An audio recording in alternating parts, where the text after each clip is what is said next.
So hello everyone, welcome to traders den. Well, पिछली 2 videos में मैं नहीं था, हो सकता है आप लोग मुझे मिस भी कर रहे हो, और 2 दिन नहीं था तो लॉस भी हो रहा था ना। आज आ गया तो मैं प्रॉफिट हो गया। हम बात करेंगे।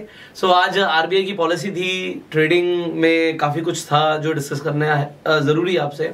सो हम सब करेंगे। आज हमारे पास 2 लोग नहीं है ऑफिस में, बट वो शेर के मुंह से खून लग जाता तो शिकार नहीं छोड़ते। तो ट्रेडिंग तो हो रही थी, चाहे वर्क फ्रॉम होम हो रही थी ट्रेडिंग। सो आज सबसे पहले ये मिस्टर तिवारी का अकाउंट है, एंड इसमें इन्होंने ऑर्डर्स अगर हम देखें तो 103 ऑर्डर्स गए इनके टोटल। ठीक है। सो ये बैंक निफ्टी में इन्होंने ट्रेड किया आज। सो बैंक निफ्टी की ट्रेडिंग ऑल्दो लास्ट में तो थोड़ा सा वॉलेटाइल था, बट स्क्रैच ही है, मतलब 30,000 इज नथिंग एक्चुअली। सो इस अकाउंट में 30,000 रुपए का प्रॉफिट है, एंड डायरेक्शन के अंदर ज्यादा कुछ हुआ नहीं, सिर्फ एक ही ट्रेड हुई है। तो अगर आप ऑर्डर भी देखोगे तो एक बाय है और एक सेल और एक बाय है। सो 2 ही ऑर्डर्स गए हैं। तो इस स्ट्रैटेजी में हमारे ऑर्डर्स कम जाते हैं क्योंकि डायरेक्शनल होती है। सो इसके अंदर कॉल ऑप्शन बेचा था और मार्केट के नीचे की तरफ और बैठे रहे आराम से। सो अगर आप देखोगे, ये हमने इनिशियली डिसाइड किया कि हम ट्रेड स्टार्टिंग में नहीं करेंगे, क्योंकि आरबीआई को पहले जो पॉलिसी लानी है लाने दो, लेट द मार्केट्स सेटल। क्योंकि जो भी होगा कि वॉलेटाइल होगा तो फिर डायरेक्शन में फायदा नहीं होगा। ऊपर जाएगी फिर नीचे आ जाएगी, नीचे जाएगी फिर ऊपर चली जाएगी, जो कि हुआ भी। एक मूव आया था शार्प, सो एक नीचे का मूव आया भी था वो 10 बजे के आसपास, एंड देन तो हमने डिसाइड किया कि एक बार मार्केट को सेटल होने दो। तो यहाँ पर 1:30 बजे के आसपास ट्रेड गया है और तकरीबन एंड तक ही हमने इसे रखा है। सो 3:20 पे इसे काटा है, और ये थी सिर्फ 300 क्वांटिटी हमारी। तो 300 क्वांटिटी से ज्यादा कुछ नहीं हुआ, बट 6,000 रुपए का प्रॉफिट आया। सो सिंपल है ये, मतलब डायरेक्शनल स्ट्रैटेजी तो हमारी ठीक ही चल रही है। एंड जो non directional and multiple strategy है, इसके अंदर काफी ऑर्डर जा रहे हैं। ऑल्दो बैंक निफ्टी में कोई डिके नहीं, क्योंकि मंथली एक्सपायरी है। अगर यही चीज वीकली पर होती तो बहुत अच्छे पैसे बन रहे होते, वो नहीं बन रहे हैं। अपॉर्चुनिटी सेंसेक्स में थी, तो इसमें हमने थोड़ा डाइवर्सिफिकेशन रखा कि सेंसेक्स में बाकी सब तो ट्रेड कर ही रहे हैं। सो आप कंटिन्यू कर सकते हो। How was your day? So जैसे कि सर ने एक्सप्लेन किया कि आज आरबीआई पॉलिसी थी, सो उस वजह से अगर लास्ट का 1 ईयर का डाटा अगर चेक करो तो जो आरबीआई पॉलिसी है वो मोस्ट प्रोबेबली या तो थर्सडे को आती है या फिर वेडनेसडे को। सो उसमें 10 बजे तक कोई डीके नहीं आता, लास्ट के 1 ईयर का ये रहा है। तो उस वजह से मेरा कल से ही प्लान क्लियर था कि मैं ऑप्शन बाइंग करूंगा सुबह सुबह, हेज वाली पोजीशंस, जिसमें ना कि अगर लॉस जाएगा तो 0.1 के आसपास आता है। तो मैंने सुबह सुबह ही ऑप्शन बाइंग के ऑर्डर मारने चालू कर दिए थे, जो कि एज पर प्लान सुबह से ही प्लान था। तो मैंने सुबह ही काफी सारे ऑर्डर पंच किए थे, मैं जो कि दिखा देता हूँ। ये 9:16 में मैं ऑर्डर पंच करने लग गया था। तो फिर इसके अंदर मुझे स्क्रेच पे निकल गया था, क्योंकि जो कि मुझे पता चल गया था कि डीके आ रहा है, तो उस वजह से सुबह जल्दी निकल गया था। उसके बाद मैं सेलिंग में आ गया था, जो कि मेरी स्ट्रेटेजी है। सो उसके अंदर मैं सुबह सुबह 0.5 पे आ गया था। फिर उसके बाद जो आरबीआई का मूव आया, उसमें 10 बजे के आसपास जो मूव आया, मैं स्ट्रेटेजी में एंटर किया था 9:30 के आसपास। और जो ये वाले मूव आए हैं जो एग्जैक्ट 10 बजे, इससे पहले आए थे वो जो बड़ी बड़ी कैंडल्स है स्टार्टिंग में। हाँ, ये वाले मूव आए। इसके अंदर मेरा थोड़ा ये 0.4 चला गया था, फिर जस्ट सरवाइव किया पूरे दिन। सो आज का दिन एज ए सेलर बड़ी अपॉर्चुनिटी थी, जो कि आरबीआई की वजह से मेरी तरफ से मिस हो गई है। मैं अपना ओवरऑल एमटीएम दिखा देता हूँ, जो कि स्क्रैच रहा आज का दिन मोटा मोटा। ये 1.33 सीआर पे था, जो कि स्क्रैच है। सो जब भी कोई इवेंट होता है तो मार्केट ना वॉलेटाइल हो सकती है। सो ऑप्शन बाइंग स्टार्टिंग में क्यों हमने प्लान करा कि अगर वॉलेटिलिटी आएगी और किसी भी एक साइड डायरेक्शन आएगा तो उस डायरेक्शन का एक एडवांटेज आपको मिल सकता है। ऑल्दो डायरेक्शन नहीं आया और डिके आना शुरू हो गया, सो वहां पर सेलिंग हुई। और सेलिंग वाली अपॉर्चुनिटी इसलिए भी थी क्योंकि प्रीमियम काफी अच्छे थे। बट जब क्या होता है, एक साइड पे कोई वॉलेटाइल मूव आता है या स्पाइक आता है तो सेलर के लिए थोड़ा सा नुकसान होता है। बट ऐसा नहीं है कि एक ही स्ट्रैटेजी पे हमने सारा फंड डिप्लॉय कर रखा है। तो बाकी स्ट्रैटेजीज पे क्या रहा? अक्षय, आपका कैसा रहा? तो लॉन्ग अवेटेड दिन था मेरे लिए। बहुत बहुत बढ़िया डिके था। हाँ, बिल्कुल, मतलब काफी टाइम से इसी तरीके के दिन का इंतजार था। And I think continuous losing streaks या स्क्रैच वाले डेज के बाद में एक सेल्फ कॉन्फिडेंस को थोड़ा सा जो एक इफेक्ट होता है, उनको रिकवर करने के लिए ऐसे दिन काफी जरूरी होता है। तो एक प्राइमरी रीजन कि मैं आज को लेके थोड़ा सा कॉन्फिडेंट था वो ये था कि कल प्रीमियम करीबन 800 रुपए के आसपास बंद हुए थे। तो ओवरनाइट में आप देखोगे तो 150 पॉइंट डीके हुआ था और अगले मिनट में प्रीमियम गिर के 600 तक आ चुके थे। तो कल बंद होते होते प्रीमियम कितना? 800 था। तो खुला भी तो वहीं पर है? अच्छा, खुला 700 पर है। खुला 700 भी नहीं है एक्चुअली, 650 खुला था। ओके ओके, तो मैं दोबारा बोल देता हूँ, आप दोबारा बोल दो, ठीक है, मेरा वाला पॉइंट नहीं। तो ओवरनाइट में कल कितना प्रीमियम था? 800। ओवरनाइट में 800 था और अभी 650 खुला। हाँ, और सुबह सुबह बहुत जल्दी प्रीमियम बहुत तेजी से गिरने लग गया। तो कहीं ना कहीं एक इंडिकेशन था कि शायद प्रीमियम थोड़े ज्यादा है, और एक रनिंग स्टैंस यही था लोगों का कि शायद रेट कट नहीं आने वाला है। लोगों की डिमांड्स को पूरी करने के लिए किसी और तरीके की कट के इक्विवेलेंट चीज दे देंगे, लेकिन पूरा 50 बेसिस पॉइंट्स का रेट कट नहीं है। तो कहीं ना कहीं स्टेटस को मेंटेन करने का न्यूज भी मार्केट में प्रेवलेंट था। 80-90% प्रोबेबिलिटी उसी चीज की थी। और लेकिन फिर भी आरबीआई पॉलिसी थी, तो पोजीशंस सुबह सुबह 9:45 10 o'clock तक तो लाइट ही थी। एक बार 10:10 पे जब उन्होंने बोल दिया कि रेट कट नहीं आ रहा है, उसके बाद थोड़ा साइज अप किया। तो अगर आप देखेंगे तो हाँ, इस अकाउंट में करीबन 1,90,000 का प्रॉफिट रहा है, और दूसरे अकाउंट में 1,50,000 का प्रॉफिट रहा है। और ये जो दोनों अकाउंट में थोड़ा सा फर्क है, वो भी सिर्फ मैं बताना चाहूंगा कि 9:16 और 9:20 के पीएल का फर्क है। कहीं ना कहीं स्टार्टिंग के 3 मिनट में भी इतनी अच्छी अपॉर्चुनिटी थी कि किसी एक अकाउंट में अगर आपने 9:16 पे ट्रेड नहीं मारी है, तो वहां से भी आपको पीएनएल में एक बड़ा सिग्निफिकेंट चेंज देखने मिल रहा है। तो कहीं ना कहीं प्लेयर्स काफी एफिशिएंट हो चुके हैं न्यूज को प्राइसिंग करने में। तो ऑप्शन के प्रीमियम अगर मूव आने वाला होता है तो डीके होते ही नहीं है, और अगर मूव नहीं आने वाला होता है तो इमीडिएटली डीके हो जाते हैं। तो आई थिंक काफी अलर्ट रहना पड़ेगा आपको। आप सब कुछ आल्गो पे नहीं छोड़ सकते। आप जो एक जमाना था जब टाइम बेस्ड ट्रायल चलते थे कि 10 बजे भी मारेंगे, फिर 11 बजे भी मारेंगे, अब वो जमाना नहीं था। आई थिंक डायनेमिकली आपको साइज इन साइज आउट करना पड़ेगा पोजीशंस के, कि अगर मार्केट आपके फेवर में किसी भी तरीके से आ रही है तो आपको साइज इन करना पड़ेगा, और अगर आपके फेवर में नहीं है तो आपको साइज आउट करना पड़ेगा। तो डे इजी था, लेकिन इन जनरल तो I think market is moving towards a more efficient place, जहाँ पे डे इन डे आउट थोड़ी सी डिफिकल्टी होती जाएगी। तो ओवरऑल वीक का एंड आते आते some relief too I think traders, एक काफी डिफिकल्ट वीक। बट आप वो बता सकते हो कि अल्टीमेटली जो आरबीआई ने रेट कट नहीं किया है, बट जो बैंक्स के लिए है। अच्छा, तो हाँ, ओके, हाँ। तो अगर आप सेंसेक्स का चार्ट देखेंगे तो एक जब शक्तिकांत दास जी आए थे तब थोड़ा सा एक मूव आया था। तो ये वाला एक मूव आया था जब शक्तिकांत दास जी आए थे स्क्रीन पे। तो ये मूव जो डाउन मूव था, मेरे ख्याल से वो इसलिए था कि रेट कट नहीं किया, और कहीं ना कहीं मार्केट एक्सपेक्ट कर रही थी कि रेट कट की जरूरत है। बट ये मूव फेड हो गया जब उन्होंने कहा कि सीआरआर में एक 50 बेसिस पॉइंट का कट है, जो बैंकों के पास मिनिमम कैश रिजर्व की रिक्वायरमेंट होती है आरबीआई की तरफ से, वो थोड़ी सी कम कर दी। और उसके कारण एक एस्टिमेशन है कि मार्केट में 1,00,000-1.25 करोड़ का फंड इनफ्लो आएगा। तो मार्केट ने कम्प्लीटली नेगेटिव नहीं लिया इस न्यूज को। एक बार प्राइसिंग होने लगा था नेगेटिव मूव, लेकिन वहां से जैसे ही ये क्लैरिफिकेशन आया उनके गवर्नर की तरफ से, तो वापस ये मूव फेड हो गया। उसके बाद में मार्केट काफी स्टेबल थी। तो overall this is positive for the market. So basically CRR का मतलब होता है कैश रिजर्व रेशियो। अगर उस जो बैंक को रखना जरूरी है अपने पास एज अ कैश, कि आप लोग अगर एक बार में बैंक में जाएंगे और जाके बोलेंगे लाओ जी मेरे पैसे दे दो, और अगर सारे कस्टमर बैंक के पास पहुंच गए तो बैंक के पास कभी इतना कैश नहीं होता। तो वो कितना कैश रखते हैं, वो रखते हैं कैश रिजर्व रेशियो के अकॉर्डिंग, और उसके अंदर आरबीआई ने बोला है ठीक है आप थोड़ा और कम कैश रख सकते हो। तो वो जो पैसा है वो बैंक से निकलेगा और वो कहीं ना कहीं लगेगा। तो कहीं ना कहीं में एक जगह है स्टॉक मार्केट जहाँ पर हर कोई लगाता है। ये दो ही जगह पैसा लगना है। हाँ, व्हाइट है तो स्टॉक मार्केट, ब्लैक है तो रियल एस्टेट। हाँ, इवेंचुअली घूम के वहीं पे आएगा। हाँ, तो ये इसके थ्रू आएगा, लेकिन इवेंचुअली तो वहीं पे आके रुक जाता है। तो बेसिकली ये दो जगह पे लोग पैसे लगाते हैं। हाँ, तो जहां पर लोग पैसे लगाते हैं वहां पे रहना आपके लिए अच्छा है, फायदेमंद है। तो ओवरऑल अच्छा दिन था।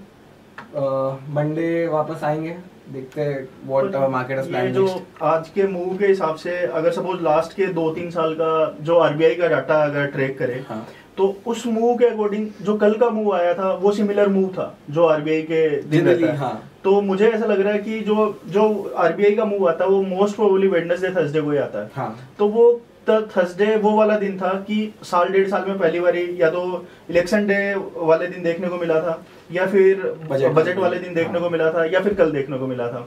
तो मुझे ऐसा लगता है कि जो आरबीआई का मूव आना था वो कल इनकलकेट हो गया। ये भी एक पॉसिबिलिटी लग रही है। क्या होता है कि मेरे को लगता है वो डिस्काउंट कर लेते हैं हर चीज को, उन्हें मतलब बिग प्लेयर नो कि वो क्या होने वाला है, तो वो तो कहीं ना कहीं वो डिस्काउंट हो चुका था शायद, डिस्काउंट हो चुका, इसीलिए शायद इस बार निफ्टी में प्रीमियम ज्यादा भी था। मतलब नॉर्मली हम ऐसा सोच रहे थे कि निफ्टी में प्रीमियम ज्यादा क्यों है, जब न्यूज जो है वो सेंसेक्स के दिन आने वाली है। और हम लोगों ने वो डिस्कस भी किया था काफी बारी कि कुछ न्यूज हमें पता क्यों नहीं चल रही है। तो बेसिकली वो न्यूज में भी पॉसिबल है कि जो बड़ी प्लेयर्स को पोजीशन इन एंड आउट करनी थी वो शायद कल के दिन कर ली ताकि आज इफेक्ट ना हो।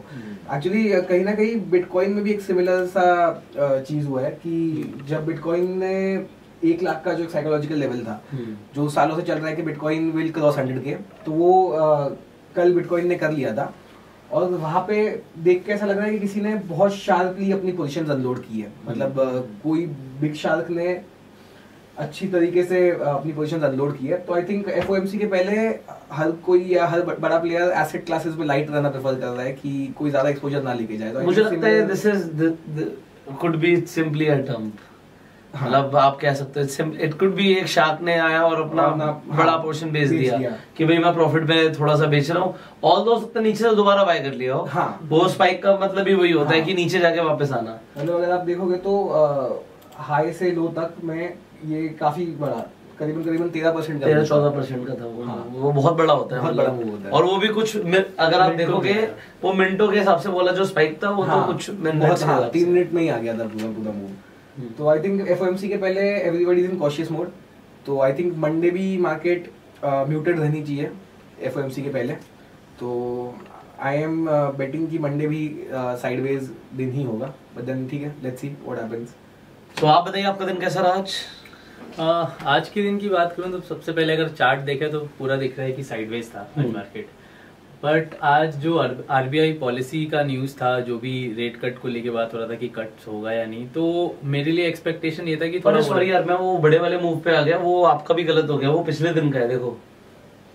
नहीं मैं 10 पे ही किया था। नहीं सर हमने ये वाले भी किया था। अच्छा वो टाइमिंग ध्यान रखा था ना, ये ऐसे थोड़ा जूम इन जूम आउट कर दिया। ठीक है ना, वो चेक कर लेना, एडिटर को चेक कर लेना। ठीक है कंटिन्यू करो। तो मतलब आरबीआई के न्यूज के हिसाब से मेरे लिए था कि आज पोजीशन लाइट रखेंगे, क्योंकि अगर मैं इस पूरे वीक की बात करूं तो ऐसे पिछले 4 दिन गए कि जिसमें ट्रेडिंग साइकोलॉजी ऐसी हो गई थी कि थोड़ा सा पोजीशन लाइट रख के काम करना पड़ रहा था। एंड अगेन आज अपॉर्चुनिटी भी था, बट ऐसे दिन पे अपॉर्चुनिटी था जिस दिन एक इवेंट है। तो स्टार्टिंग के टाइम पे मेरी कुछ ट्रेड 9-16 पे जाती है और वहां मुझे क्लियरली डीके दिख रहा था, बट स्टिल मैं पोजीशन को और एड ऑन नहीं कर पा रहा था, क्योंकि मुझे लग रहा था कि ठीक है एक न्यूज है और एक 10 बजे जब एक बार को क्लियर हो जाएगा तब मैं एंट्री करूंगा। तो आज जो पैसा था वो सुबह सुबह था, काफी अच्छा खासा पैसा था। अगर मैं प्रीमियम की बात करूं तो पहले भी हमने डिस्कस किया कि जिस तरीके से ये मूव आया लगभग 232 रुपए का हो गया था लगभग 11 बजे के आसपास। तो ये सारा जो अच्छा चर्न जो कह सकते हैं वो मॉर्निंग के टाइम ही था। इवन जैसे इन्होंने बोला कि 9-16 और 9-20 में डिफरेंस था, वो मेरे अकाउंट में भी ऐसा ही हुआ। ये 9-16 पे मैंने ट्रेड किया है और ये ट्रेड जो मैंने किया है ये 9-20 पे। तो ये जो अमाउंट सेम यूज किया था। हाँ अमाउंट सेम यूज किया था। वो 9-20 और 9-16 का ये डिफरेंस है कि रहा है, क्योंकि सुबह सुबह ही काफी अच्छा डीके आ गया था। एंड उसके अलावा मार्केट फिर बाद में साइडवेज रहा और पोजीशंस लाइट रखा ही था, क्योंकि अगेन मतलब प्रीमियम कम हो गए थे इस वजह से। क्योंकि बट हाँ आज अच्छा खासा दिन था कि आज 1 से 1.5% आप निकाल सकते हो मार्केट में। बट न्यूज बेस की वजह से और जो भी पिछले 4 दिन गए उसकी वजह से थोड़ी ट्रेडिंग साइकोलॉजी भी आपकी बनती है कि थोड़ा एवर्स हो जाते हो आप, कभी कभी वीक ऐसा टफ रहता है। बट अगर कोई आज एग्रेसिवली जो अपनी पोजीशन साइजिंग के साथ घुसे है तो उसके लिए मतलब मैं कह सकता हूँ कि पूरे वीक के जो 4 दिन से स्ट्रगल किया है ना, वो सारा स्ट्रगल आज वो रिकवर कर सकता था और इवन वो अपना वीक जो है एक अच्छे पॉजिटिव साइड में गेन करके कवर कर सकता था आज। तो और इसके अलावा अगर मैं बोलूँ तो मार्केट के लिए तो आज एग्जैक्टली मैं कल भी ये डिस्कस किया था कि अगर मैं निफ्टी के चार्ट को देख के बोलूं तो 24,350 के ऊपर मैंने बोला था कि वो बुलिश हो जाएगा, मैं बुलिश रहूंगा थोड़ा। और कल के मूव के बाद जब 24,500 से एग्जैक्टली मूव किया है, कल भी बोला था कि 1-2 दिन कंसोलिडेशन है। मुझे लग रहा है एफओएमसी तक मार्केट ऐसे ही रहने वाला है, थोड़े कंसोलिडेशन जोन में ही रहेगा, उसके बाद ब्रेकआउट देता है अपसाइड के लिए, ये देखने वाली बात होगी। मुझे लग रहा है कि अपसाइड में ब्रेकआउट आ सकता है इसमें एफएमसी के बाद। तो पोजिशनल व्यू मेरा है बुलिश, बट लेट्स सी, एक बार एफएमसी के बाद देखते हैं कि कैसे पोजीशन बनानी है इसमें। आपने कभी डीडी फेस की है तो उसमें कैसी आपकी साइकोलॉजी रहती है, और how do you recover and what's your plan if you are in DD? मतलब ये बहुत ही ऐसा सिचुएशन जब आता है ना तो काफी डिफिकल्ट हो जाता है। कई बार आप सोचते हो जैसे डीडी आ जाता है आपके पास, ड्रॉडाउन अगर आपके पास इनिशियली आ जाता है तो एक ऐसा टाइम होता है ना कि आप स्केल डाउन कर लेते हो। मतलब जनरली मेरे साथ ऐसा होता है कि मुझे स्केल डाउन करना होता है, और वो स्केल डाउन करने की वजह से कभी कभी पीरियड भी बढ़ जाता है, तब तक आप रिकवर नहीं करो। तो इस वजह से कहीं ना कहीं एक अपॉर्चुनिटी मिस बहुत बार होने लग जाती है, तो ये चीजें अफेक्ट करती हैं। तो और कभी कभी उल्टा भी होता है कि आप कभी कभी क्वेश्चन बनाने जाते हो, कहते हो कि आई विल स्केल अप, जब मेरे पास एक क्वेश्चन बन जाएगा थोड़ा बहुत मैं प्रॉफिट कर लूंगा, profit and then I will scale up. तो इस केस में कभी कभी उस वार में फंस जाते हो आप कि आप ज्यादा बना नहीं रहे हो, है ना। तो आप क्या है, स्केल अप करना चाह रहे हो, जिस दिन करना है उस दिन आपने किया नहीं, तो आप अगले दिन फिर सोचोगे कि ठीक है मेरे पास क्वेश्चन है, थोड़ा और बन जाता है, देन आई विल गो, और वहां से हल्का सा भी आ गया थोड़ा सा डाउन साइड, तो उस लूप में फंसे रह जाते हो। तो मुझे लगता है बहुत ट्रिकी पार्ट हो जाता है ये जो आपने स्केल अप वाला पार्ट जो बोला, उसमें जैसे सपोज आपके पास 1 CR है, आप 10 लाख से क्वांटिटी मार रहे हो, और जैसे सपोज आज आपका 2% था और आप सोच रहे हो मार्केट वैसा रहने वाला, और कल आपने फुल फ्लेज मारा और उसमें आपको 1.25% का लॉस हो गया जो नॉर्मली स्टॉप लॉस होता है। तो उस केस में मतलब समझ रहे हो कि क्वांटिटी किस केस में कम करनी है, किस में ज्यादा करनी है, इट्स सम टाइम डिफिकल्ट। तो मेरा ये अप्रोच रहता है रिसेंट टाइम में, मैं इस तरीके से जाता हूँ कि जिस दिन मुझे पहला लॉस होगा उसके अगले दिन मैं स्केल अप करूंगा। तब तक मुझे लॉस जिस दिन नहीं होता है तब तक मैं सेम क्वांटिटी से चलता हूँ, जिस दिन मुझे लॉस हुआ उसके नेक्स्ट डे से मैं इंक्रीज करता हूँ। सो इस बेसिस में काम करता हूँ। तो कई बार ऐसा होता है कि छोटे छोटे प्रॉफिट बन रहे हैं तो एक क्वेश्चन आ गया, और अगर लॉस बड़ा नहीं हुआ तो मैं स्केल अप कर लेता हूँ पोजीशन साइजिंग के साथ, अदरवाइज मुझे वो दिन मिल ही जाता है। और ये मैं रोक रहा हूँ, ये सिर्फ लॉस के लिए नहीं है। इवन मान लीजिए हमारी एक स्ट्रैटेजी प्रॉफिटेबल चल रही है, हम पिछले बहुत टाइम से मैं देख रहा हूँ कि जो डायरेक्शनल वाली स्ट्रैटेजी है वो लॉस नहीं दे रही है। अगर आपने भी देखा होगा उसका लॉस रेयर है। हम इतने दिनों से मतलब वीडियोस भी बना रहे हैं, उससे पहले हम उसे ट्रेड भी कर रहे हैं। सो अब मैं उसमें मान लीजिए स्केल अप करना चाहता हूँ, but I am waiting for loss, क्योंकि पता लगा मैंने कल अभी वो 300 क्वांटिटी मार रहा है, मान लो हमें 1000 क्वांटिटी मारनी है, 1800 मारनी है, कुछ भी मारनी है, अब मैं 300 से 1800 कल ही लगवा देता हूँ, बट अब कल अगर लॉस हो गया तो उसने जितना बनाया हुआ सब जाएगा। इवन 300 से 600 में भी जाना इट इज लिटिल डिफिकल्ट, क्योंकि एसएल होता है अकाउंट साइज का 1.5%। तो अगर उसने कल एसएल ले लिया तो हफ्ते भर हमारा खराब हो जाएगा। So we are also waiting कि सेम क्वांटिटी में लॉस आ जाएगी, और यही इनका है। जैसे कि अगर आज लॉस आ गया, लॉस इज इनएविटेबल, आएगा ही। डीडी फेज का मतलब क्या होता है कि हम कॉन्टिन्यूसली 3-4 दिन हो गए यार और लॉस पे लॉस हो गया, तो इनिशियली भी हो सकता है, वो इनिशियल डीडी भी हो सकता है, वो बिटवीन भी हो सकता है।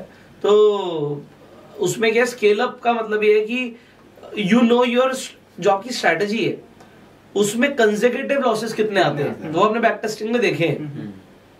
तो कंसेक्यूटिव लॉसेस हम में से ज्यादातर लोगों की स्ट्रैटेजी में 4-5 दिन से ऊपर नहीं होते। मतलब ये मैक्स है। सो अगर 2 या 3 दिन लॉस आ गया, it is the time to scale up actually. तो आप क्या कर सकते हो, क्योंकि अभी क्या हम अपने मैक्सिमम कैपिटल को भी सब यूज नहीं कर रहे, we have a little bit of more capital, तो हमारे पास वो है। बट हम और अगर हम एक कोई नए अकाउंट पे काम कर रहे हैं जो जिसका साइज बड़ा है, तो पहले दिन से फुल क्वांटिटी से जाना भी नहीं चाहिए। तो आप थोड़ा सा टाइम लो, कोई प्रॉब्लम नहीं है। अगर एक कंसेक्यूटिव 2 लॉसेस के बाद यू कैन स्केल, क्योंकि 3 आएगा नहीं, 3 इज रेयर। 3 महीने में एक बार होता है कि 3 दिन लगातार लॉस हो गया, ऐसा नहीं होता। और कई बार ऐसा होता है ना कि जब आप लॉस भी ले रहे होते हो ना, तो आपको पता लग जाता है अगर क्वांटिटी कम है ना तो क्या हो सकता है। मतलब एक बार को आप एज्यूम करके चलते हो कोई चीज, और जब रियलिटी में होता है कि स्लिपेजेस आ रहे हैं, तो अगर आपने वो चीज देख ली ना और छोटे अकाउंट पे आपने स्केल डाउन करके देख लिया ना, तो आपके लिए पता लग जाता है कि अगर मैं स्केल अप करने वाला हूँ तो उसके कॉन्सिक्वेंसेस क्या हो सकते हैं।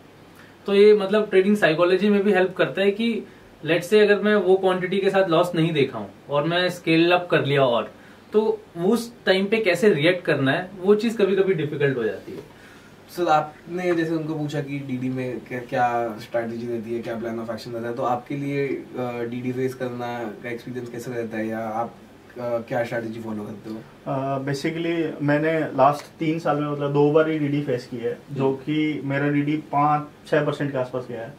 सो बेसिकली मैं अभी कुछ वैसा करता हूँ, जैसे सपोज मैं -2% पे गया फॉर एग्जांपल, तो मैं जैसे ही प्रॉफिट आता तो बड़े प्रॉफिट नहीं देखता, मैं तुरंत डीडी कवर करने की सोचता हूँ। जैसे सपोज 2% गया तो मैं 1% या फिर 1.25% आया तो बुक हो गया, 50% डीडी रिकवर हो गया। पहले इनिशियली डीडी से बाहर निकलना है, मेन प्लान रहता है। हाँ, वो इनिशियली एक तो ये मेरा प्लान हो गया। सो सेकंड थिंग, जब भी डीडी आए या मोस्ट केसेस में कैसा रहता है कि स्लिपेजेज आ गए, कई बार इन 6-7 महीनों में ये चीजें भी हुई है। तो इन केसेस में मैं थोड़ा सा क्विक निकलने की आजकल कोशिश करता हूँ, क्योंकि कैपिटल भी बड़ी हो गई है, तो वो भी सोचना पड़ता है कि इन केस जो अमाउंट है वो इन टर्म्स ऑफ वो बड़ा ही होता है बेसिकली वो, तो उस चीज में मैं थोड़ा क्विक करता हूँ उसमें। ये डीडी वाला पार्ट है जो प्रॉफिट बुक करके निकलता हूँ, मैं कोशिश ये करता हूँ जल्दी। तो जैसे प्रॉफिट की बात करते हैं, चलो लॉस हमने लिया एग्जांपल 1.3%, हाँ, तो प्रॉफिट आधा % आ गया, बुक करा आज का हो गया? नहीं, मैं प्रॉफिट करता हूँ कि जितना सपोज लॉस मेरा डीडी के 2 लॉस लग गया 2% के, तो मैं 1.3 थोड़ा सा चार्ट वार्ट देख के जो भी अगर मेरे को लग रहा है कि यहाँ से प्रॉफिट मैक्सिमाइज करके 1.3 का तो मैं रखता ही हूँ मिनिमम बुकिंग वैसा। बट वो जरूरी नहीं कि हर दिन आए 1.3, अगर वो कम आ रहा है तो आप जैसे आधा % बना 0.7 बना तो क्या बुक कर लोगे आप? नहीं, वो मैं एटलीस्ट मिनिमम तो 1 रखता हूँ, क्योंकि अदरवाइज कैसा रहता है कि तब तक एल्गो चलेगी ना। हाँ, मैं अदरवाइज कैसा रहता है कि सर कि जैसे सपोज स्ट्रेटेजी में प्रॉफिट और आना था और मैंने कम बुक कर दिया, तो फिर वो मेरी कॉस्ट में ऐड हो गया। अगर सपोज जैसे आज का प्रॉफिट था, आज आना था, पर प्लान एक्चुअली आरबीआई पॉलिसी के अकॉर्डिंग थोड़ा डिफरेंट था, स्ट्रेटेजी प्रॉपर डिप्लॉय नहीं हुई, तो ये थोड़ा कैलकुलेट हो जाता है स्ट्रेटेजी में, भाई तुम्हारा प्रॉफिट आया वो चला गया, तो ये ऐसे डेज रेयर होते हैं वैसा ऐसा करके।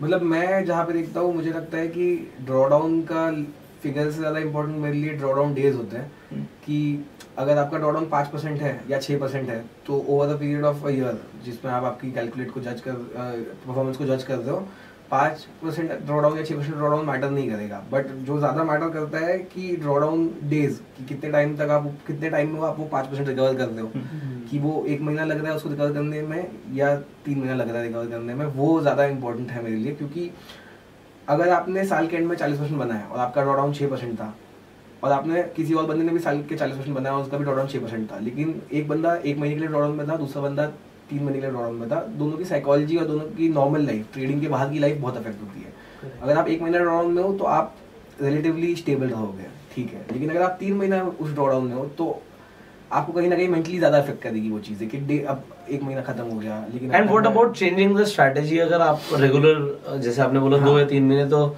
व्हाट्स योर प्लान कि हम स्ट्रेटजी चेंज करें उस टाइम पे? नहीं, तो मैं वही बोल रहा हूँ कि अगर आपके ड्रॉडाउन डेज कम है, अगर आपकी स्ट्रेटजी हमेशा आपको बताती है कि ड्रॉडाउन डेज 21 दिन है या ड्रॉडाउन डेज 18 दिन है, तो आपको 18th डे पे सिग्नल आने लग जाता है कि शायद स्ट्रेटजी गलत चल रही है। ये कि अगर आपकी स्ट्रेटजी में ड्रॉडाउन डेज 90 डेज है, तो आपको 90 दिन तक रुकना पड़ेगा ये जानने के लिए कि स्ट्रेटजी खराब हुई है या नहीं हुई है। आपको सिग्नल भी वही स्ट्रेटजी देखो, मेरे हिसाब से अगर हफ्ता भर भी बहुत होता है। हाँ। अगर 1 हफ्ते में भी मेरी स्ट्रेटजी कॉन्टिन्यूसली लूजिंग है, हाँ। अभी हमने एक और डायरेक्शनल सेटअप बनाया, वो डायरेक्शनल सेटअप को हमने 1 हफ्ता रन किया और 1 हफ्ते में बहुत ही कम क्वांटिटी से 1 हफ्ते में हमने देखा कि ये 1 भी दिन प्रॉफिट नहीं दे रही है, तो उसे हमने डिस्कार्ड कर दिया। तो स्ट्रेटजी भी आप फॉरवर्ड टेस्ट भी करते हो, it's not just about back testing. Back testing में क्या साल में दिखाएगी प्रॉफिट आएगा, पर अगर मैं एक स्ट्रेटजी को फॉरवर्ड टेस्ट भी कर रहा हूँ और 1 हफ्ता देख रहा हूँ, तो 1 हफ्ते में भी पता लग जाता है कि ये पैसे बना के देने भी वाली है नहीं देने वाली। वो इंट्यूशन आ जाता है, मतलब इंट्यूशन भी वो दिख रहा है ना, मतलब अल्टीमेटली हो क्या रहा है। मतलब एक सेटअप भी काफी जरूरी है कि अगर आज के दिन में मार्केट ने डायरेक्शन पकड़ी है क्लियर, और मैंने स्ट्रेटजी कितनी भी बैक टेस्ट किया, उसकी एक्सपेक्टेंसी कितनी भी अच्छी है, लेकिन अगर मार्केट क्लियर डायरेक्शन में चल रही है और अगर मेरी डायरेक्शन स्ट्रेटजी प्रॉफिट नहीं दे रही है, तो वो भी काफी बड़ा सिग्नल है कि स्ट्रेटजी शायद काम करना बंद कर रही है। तो जैसे अगर आज अगर शॉर्ट वॉलेटिलिटी में पैसा था, तो अगर कोई स्ट्रेटजी में on its own short volatility में पैसा नहीं बना, तो शायद कहीं ना कहीं उस स्ट्रेटजी में कुछ एज डीके हो गया है। सो आई थिंक आज के लिए इतना काफी है। हम आपसे मिलेंगे अगली वीडियो में, तब तक के लिए जैसे अगर आपको बिटकॉइन में इंटरेस्ट है तो डेल्टा एक्सचेंज पे जाके आप अकाउंट खुलवा सकते हैं, फ्री में, लिंक डिस्क्रिप्शन में कमेंट में मिल जाएगा। So see you in the next video. अगर आपके कुछ सवाल है आप कमेंट्स में पूछिए, लाइक कर सकते हैं, सब्सक्राइब कर सकते हैं, बेल आइकन पे क्लिक कर सकते हैं। आप जुड़े रहिए, जो भी मार्केट में हो रहा है, जो भी हम कर रहे हैं हम आपको अपडेट दे रहे हैं। So see you in the next video, till that time you were self made and जय हिंद।